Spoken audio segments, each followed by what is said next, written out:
What is up YouTube? This is Louie again and today is 20th of August, which means it has been a month since I bought this car. And for today's video, I'll give you some of my experiences driving this car for the past month, and I'll give you a quick walk around tour of this car. So stay tuned.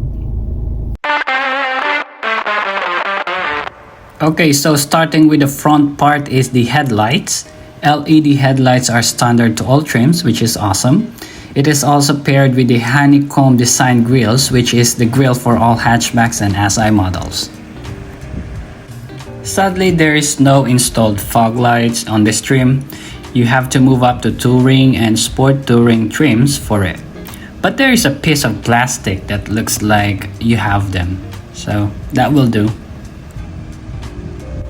This car has a gloss black finished 18-inch alloy rims wrapped with 235/40 series Goodyear Eagle Sport all-season tires. Not as sticky as the summer tires, but just enough for everyday use. And yes, it's raining. Oh dear. So let me just go ahead and park on the car wash area to continue these videos. And by the way, I highly suggest you to have a glass repellent on your windows like this. It's quite helpful for driving in the rain, especially when it gets dark. I just bought this in Walmart and it's very easy to use. That camera up there is for Honda sensing, which is also standard in all trims. A very helpful feature of this car for your safety while you are driving. Under the hood is a K20 C2 engine, a 2-liter inline-4 non-turbo engine that produces 158 horsepower paired with a CVT. It's not much, but just enough for everyday errands.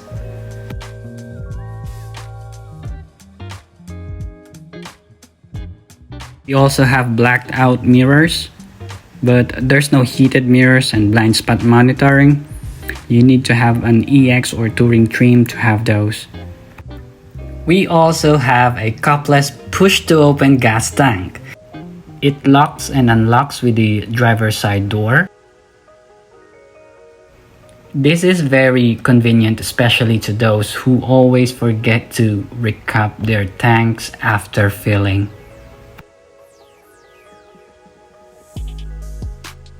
And at the back, we have the hatchback with 24.5 cubic feet cargo space with privacy cover.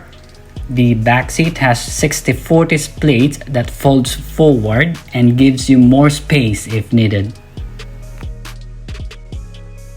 So if you need more space, you need to pull up this latch and push the seat forward, so it will give you more space here.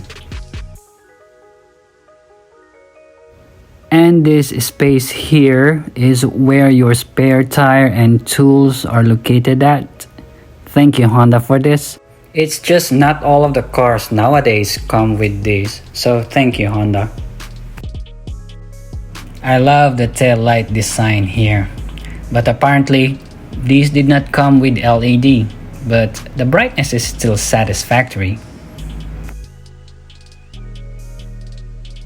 And one of my favorite features, the remote start and off. The engine stays on for 10 minutes and turns off after. So the AC will adjust the cabin's temperature depending on the outside temp. This will be great this coming winter since I don't have heated seats and steering wheel. The car will be warm enough before I get into it. Getting inside the car, you'll get greeted with this animation, which is really cool. The seats are cloth with some leather on the sides. These linings give you contrast to the colorway, and it has manual adjustment apparently. We have leather wrapped steering wheel with no heating on it. We also have paddle shifters, which you can only get from sport and sport touring trims. The grip feels nice with minimal thickness on it.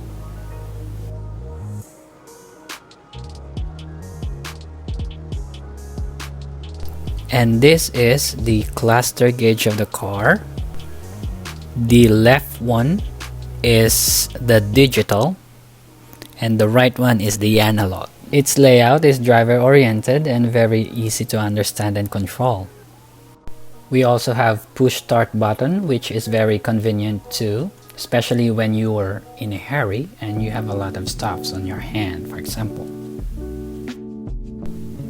And look at this luxurious honeycomb design of the dashboard. The piano black contrast adds more to its elegant looks, right? We also have a 7-inch infotainment system with wired Apple CarPlay and Android Auto, which is user-friendly. The buttons are straightforward to use and it has physical knobs for volume and tuning. The speaker is somehow just about fine. I'm just using this for Disney songs though, so it's livable. Some of them don't like it, but I do.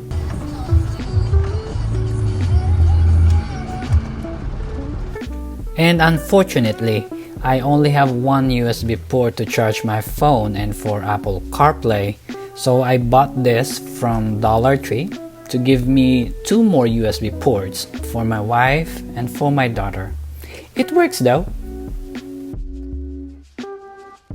So Dollar Tree for the win! I only have one AC and it has auto climate control, and look how crisp the dials are. Very satisfying. It lets you know that you have made an adjustment without even looking on it. Going down here, we have this textured material that adds more appeal on its look. And this brush is not included in the car, but I bought this from Walmart together with the rim brush, and this is what I use to brush off the dusts and debris on my dashboard.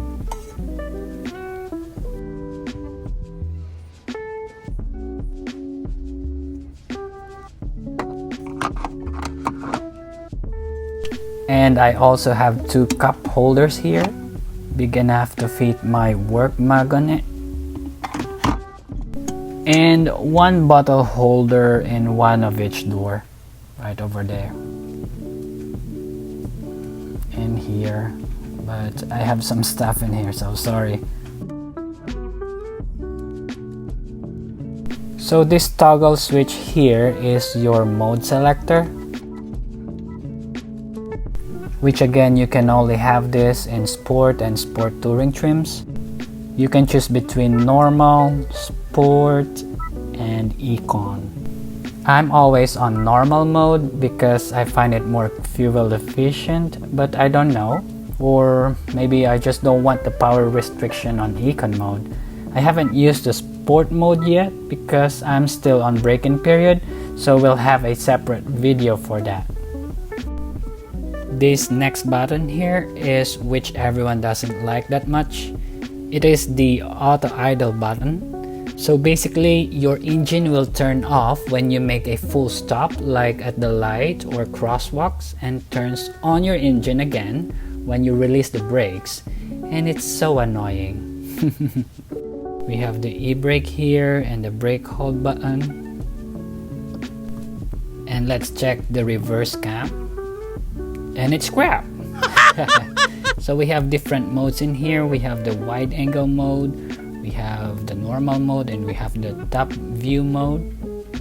But the resolution is not that good, but still it's livable. It's better than nothing, right? And we also have a decent size of storage here.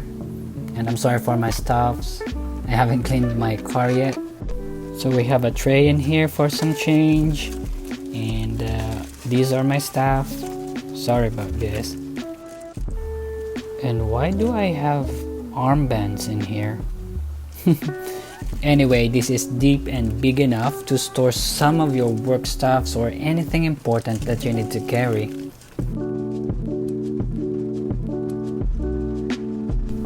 Now going at the back, one of the reasons I chose this car is for the space, especially the backseat legroom space. Apparently there is no AC vents or USB ports here. And look at this legroom space. I'm 5'8" and I can sit comfortably here. Look at the visibility. Look at that, it's very clear. Everything is clear in here. This part is made of cloth and it's very hard to clean, especially when you have a kid. And this part is leather, but apparently I don't have a center armrest in here with cup holders. So my passengers will need to use that one bottle holder, and there's another one in here as a bottle holder too. And so again, this is the rear part of the car. Very spacious. Hi, I'm sorry, I have to record this inside because the rain has not stopped yet. So going back to the topic, what are my thoughts concerning this car? So firstly, I have said this a million times before, I really love the visibility of this car. The way the windshield pillars were built a bit backwards compared to the 10th gen is an exceptional move from Honda to give us more visibility. The way the side mirrors were built a bit downwards and attached to the door panel itself gives us more visibility to the quarter panel of the glass door, which is for blind spot monitoring. The second is the braking system.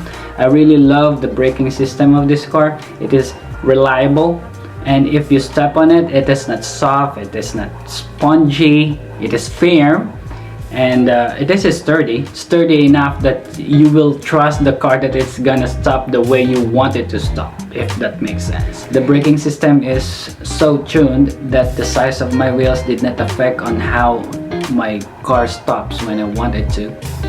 So the next one is the MPG, or the miles per gallon fuel consumption. So on the highway, I'm getting 38 mpg or 41-ish to the max. And at the city, I'm getting 30, 33, 34 to the max. And combined, I'm getting like 35 to 36. So these are just my personal experience and observations about the car on the miles per gallon of the car. I don't know about your car, maybe your car is getting more or getting less, so please don't get me wrong. The next one is space, especially the hatchback. I'm getting as much space as I'm getting from our SUV, well, to the most at least. And if you are still in the market looking for a car, I suggest you consider this car and this trim. It is practical, it is budget friendly, with a touch of elegance on it. And thank you for watching this video. Please give this a like and please subscribe to our channel. Thank you so much again, and you have a great day. Till then. And now the sun is out. The weather is very